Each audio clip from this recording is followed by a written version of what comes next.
No niin, lähdettiin Pattajalta sitten Koratin suuntaan ajelemaan. Kello on 15:09 aamulla. Ja ei mitään, mennään kohti Bangkokia moottoritietä. Ja jos saadaan tässä matkalla tehtyä jotain pientä matkaan liittyvää videoa, niin jatketaan siitä sitten taas hetken päästä. Meinas koira jäädä alle. Tuli tuolta puskaas, mutta onneksi ollaan kirkkain silmin, niin eikä olla väsyneitä, niin ei ajettu päälle. Tässä mennään tietä numero 331 kohti Korattia ja otettiin semmoisen vähän rauhallisempi reitti. Ei mennä niin isoa moottoritietä, että mennään vähän toista kautta, niin tulee uusia maisemia katsottua sitten tässä matkalla. Eikä siinä mitään. Matka jatkuu. Ollaan tultu vähän reilu 100 kilometriä Pattajalta. Tie numero 331 ja mennään Sasongsaon suuntaan. Kuvataan sitten taas hetken päästä, miten matka etenee. Tästä on vielä 175 kilometriä Korattiin. Ja matka on mennyt ihan joutuisasti. Ei mitään. Liikennettä on tähän vähän pienempi tie kuin toimista tultiin Pattajalle, mutta kyllä täällä ihan matka taittuu mukavasti. Ei mitään. Homma jatkuu tästä eteenpäin.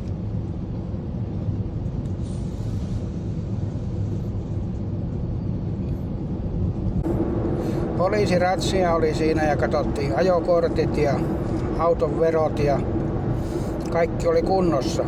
Ei muuta kuin eteenpäin, sanoi mummo lumessa. Matka jatkuu. Siellä olisi 50 kilometriä, niin pysähdytään tuohon Wangnam-kioon pikku vessatauolle ja vähän vaikka kahvia ottamaan siitä, niin ollaan yli puolimatka ylitetty jo hyvinkin, niin voihan sitä nyt kerran tässä reissulla pysähtyä. Jatketaan sieltä Wangnam-kiosta seuraavan kerran. Kio, että tässä alkoi tämmönen pieni vuoristo-osuus, mutta on mutkasta tietä ja ylämäkeä hyvin pitkälti. Välillä pikkasen laskeudutaan ja taas mennään ylöspäin. En tiedä yhtään, että kuinka korkea se on se korkein paikka, missä käydään, mutta kyllähän sinne nyt joitakin satoja metriä varmaan tulee. On hienon näköistä maisemaa kyllä. On vähän, yksi tunneli tässä taitaa matkalla olla, jos oikein muistelen, kun toiseen suuntaan ajettiin. Niin tämmöstä tää on.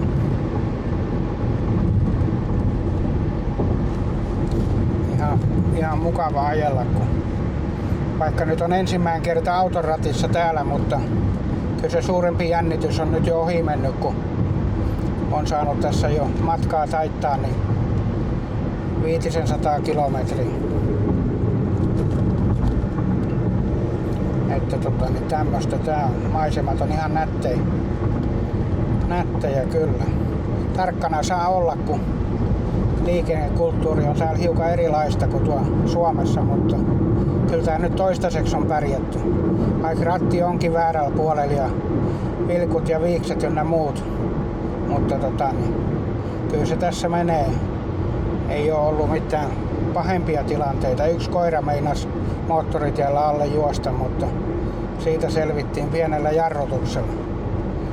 Katsotaan, tuossa hetken päästä pysähdytään, niin otetaan vähän tilannekuvaa sitten tarkemmin. Vaikka kuppi kahvi, jos sattuisi löytymään.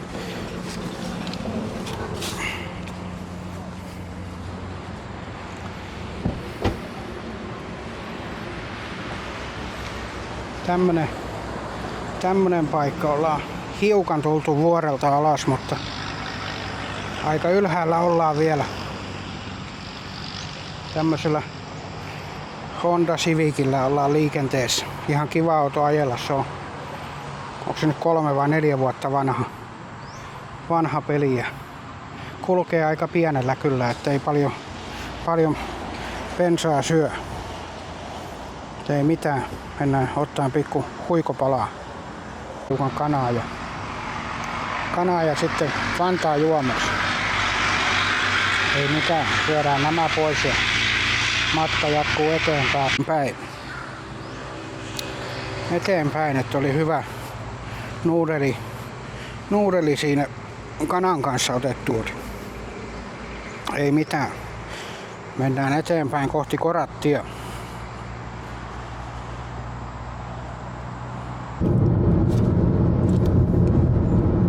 Se olisi 54 kilometriä matkaa vielä Korattiin. Ja tässä on hienoja maisemia, kun tullaan täältä Vangnamkiosta Korattiin päin. Niin tämmöistä vähän vuoristoista mäkistä maastoa.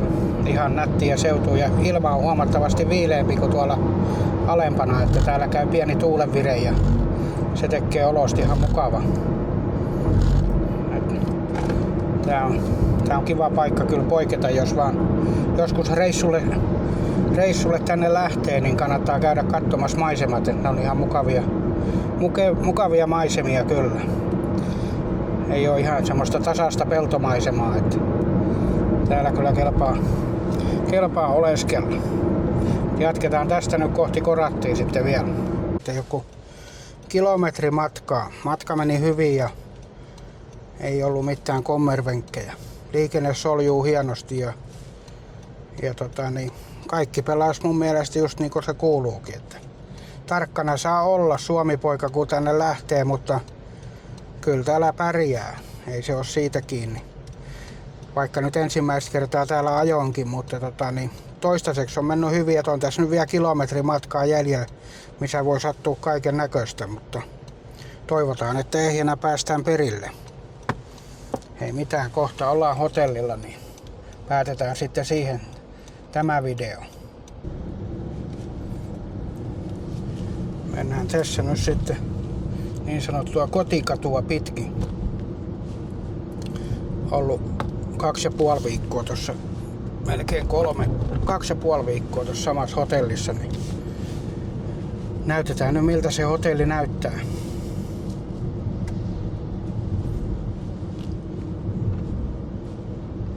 Ei oo pitkä matka enää.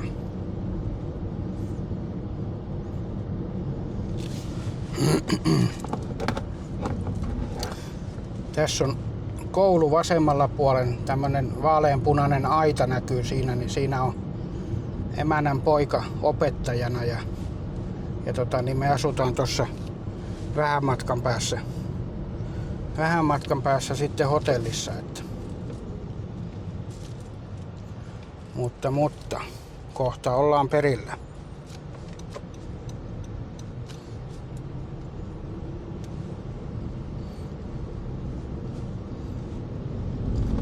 Ei oo enää kuin 400 metriä.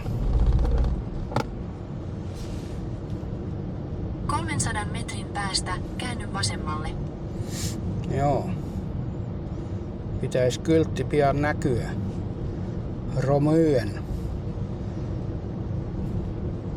Romyen hotelli.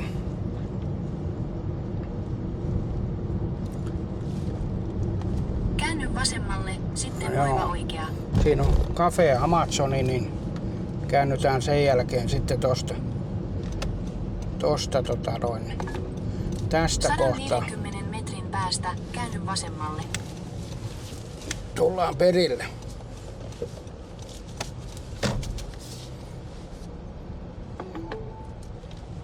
Määränpääsi on vasemmalla. Tämän näköinen paikka. Eipä mitään, pistetään tohon autoparkkiin, niin perillä ollaan.